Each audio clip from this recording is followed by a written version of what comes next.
अध्यक्ष महोदय, आज जो किसान है गन्ना पैदा करता है वह परेशान है कि क्या होगा, हमारा यह व्यापार रहेगा या नहीं रहेगा, उसका यह व्यापार चलेगा या नहीं चलेगा। एक तरफ तो यह कहा जाता है कि किसानों को गन्ने की ज़्यादा कीमत मिले। हम किसानों की सहायता करना चाहते हैं और किसानों से हम यह आशा करते हैं कि वे अधिक पैदा करें, लेकिन दूसरी तरफ किसानों को जो मिलने वाली चीज़ें हैं उन पर नए नए कर लगाए जाते हैं। केवल केंद्र सरकार ही नहीं बल्कि राज्य सरकारें भी कर लगाती रहती हैं।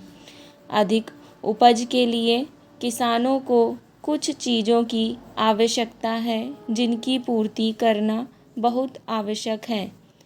उनको ऐसे साधन चाहिए जिनको वे खेती में उपयोग कर सकें।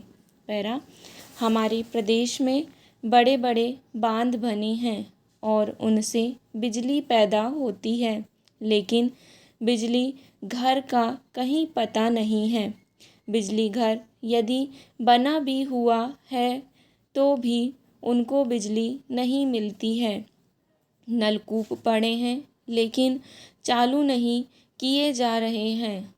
जहाँ पर बिजली पहुँची भी है वहाँ के जो किसान हैं वे भी दर दर की ठोकरें खाते फिरते हैं, लेकिन उनको बिजली नहीं मिलती है। बेचारे किसी तरह से कर्ज लेकर डीजल पंप खरीदते हैं और उससे वे काम चला रहे हैं, लेकिन अब सरकार ने डीजल तेल पर भी कर बढ़ा दिया है। इसका नतीजा यह होगा कि अब उनके पंप पड़े रह जाएंगे, फिर आपको कहाँ से अन्न मिलेगा। आप किसान से यह आशा करते हैं कि वह अधिक गन्ना अन्न पैदा करके आपको दे, उपज बढ़ावे, लेकिन जो साधन हैं उन पर आप कर लगाते जा रहे हैं। किसान पर आप इतना बोझ डालते जा रहे हैं कि उनके प्रयोग को ही वह भूल जाएगा। पैरा, खाद की भी बात की जाती है। आप कारखाने भी खोलना चाहते हैं। दुनिया के जो बड़े बड़े देश हैं उनको आप निवेदन कर रहे हैं कि यहाँ आकर वे खाद के कारखाने खोलें और खाद पैदा करें। क्या खाद आप इसलिए पैदा करना चाहते हैं कि किसान उसको ले आए और उसकी फसल भस्म हो जाए?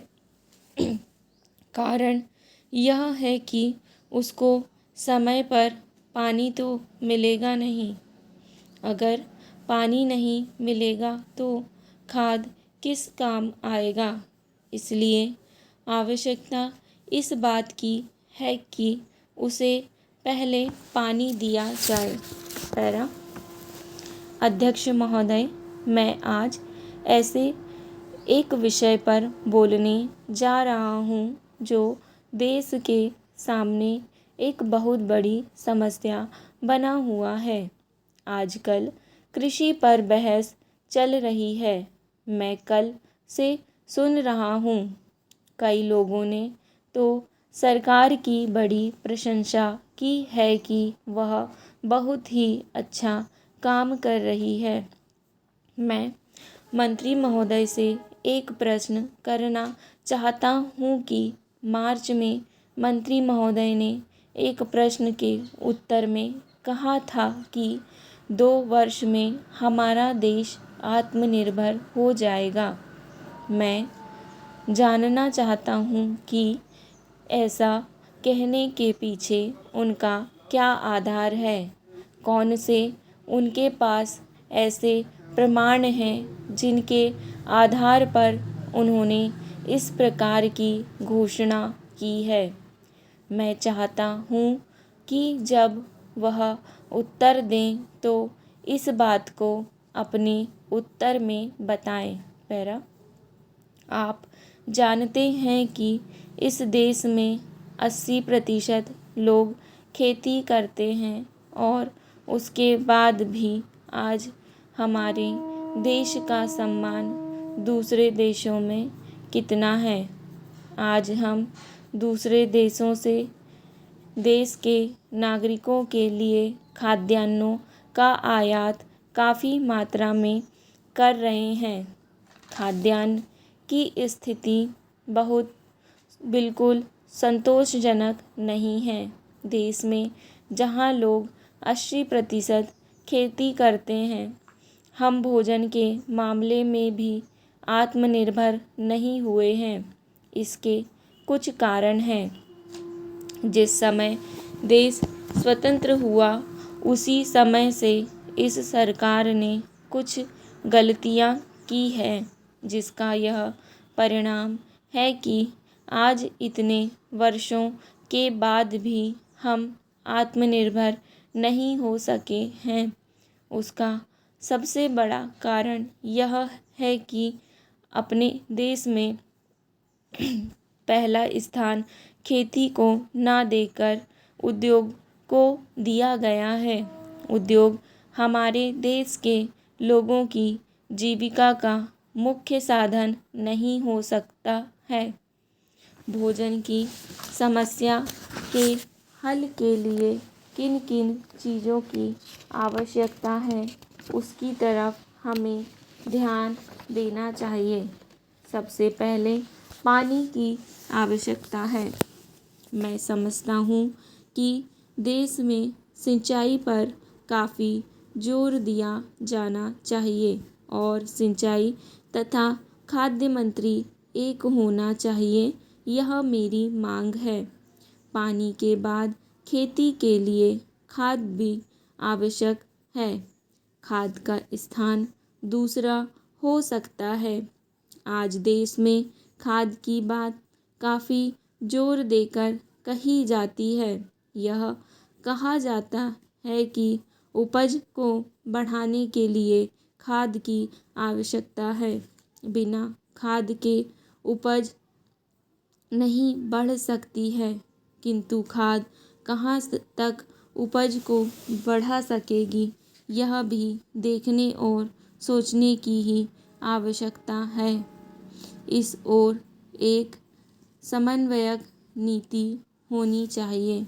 पैरा, महोदय, पंजाब के संबंध में मुझे यह कहना है कि अभी कुछ दिन पूर्व वहाँ पर भाषा का प्रश्न उत्पन्न हुआ।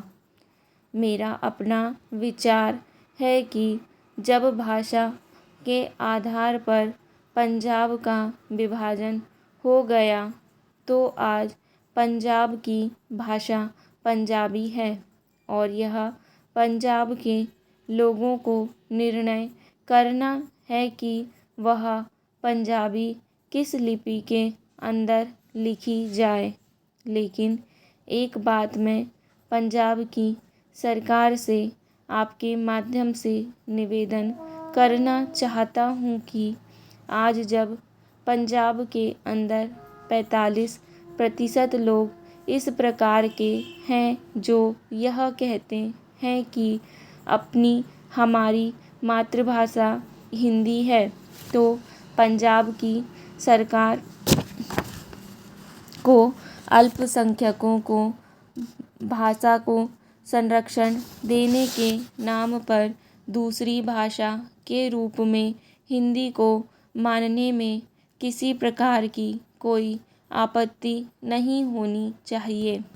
इससे दोनों के संबंधों में मधुरता आएगी और किसी भी प्रकार के अनावश्यक आंदोलन से हमारा सीमावर्ती राज्य बचा रहेगा। जहाँ तक लिपि का संबंध है, लिपि के संबंध में मैं बलपूर्वक किसी लिपि को समाप्त करने के पक्ष में नहीं हूँ। मेरा विचार रहा है कि देश में अपनी लिपियों को सुरक्षित रखते हुए अगर प्रादेशिक भाषाएं किसी एक सामान्य लिपि को वैकल्पिक लिपि के रूप में स्वीकार कर लें तो देश की अनेक भाषाओं के को निकट में आने में बहुत बड़ी सहायता मिल सकेगी। अगर पंजाब के लोग भी इसी आधार पर विचार कर सकें तो मैं समझता हूँ कि यह पंजाबी भाषा के हित में और देश की एकता के हित में होगा। अंतिम बात मैं जिसको कहकर मैं अपना भाषण समाप्त करना चाहता हूँ वह प्रश्न है जो आज पंजाब और हरियाणा में तनाव का कारण बना हुआ है और वह है चंडीगढ़ का प्रश्न। सभापति जी, आपने देखा होगा कि कल इस प्रश्न को लेकर यहाँ एक गर्मागर्मी का वातावरण भी उत्पन्न हुआ। इसके लिए मैं मुख्य रूप से केंद्रीय सरकार को दोषी मानता हूँ। सरकार की अपनी आदत है कि जो इस प्रकार के विवादास्पद प्रश्न होते हैं उनको लंबा टालने की प्रवृत्ति बन गई है। सरकार सोचती है कि अगर कोई प्रश्न लंबा टाला जाएगा तो लोग भूल जाएंगे और अंत में तनाव स्वतः ही नहीं रहेगा। इतिहास इस बात का साक्षी है कि जिस प्रश्न को सरकार ने टालना चाहे मैसूर महाराष्ट्र की सीमा का प्रश्न विवाद हो, गोदावरी या कृष्णा के जल का झगड़ा हो। स्टॉप।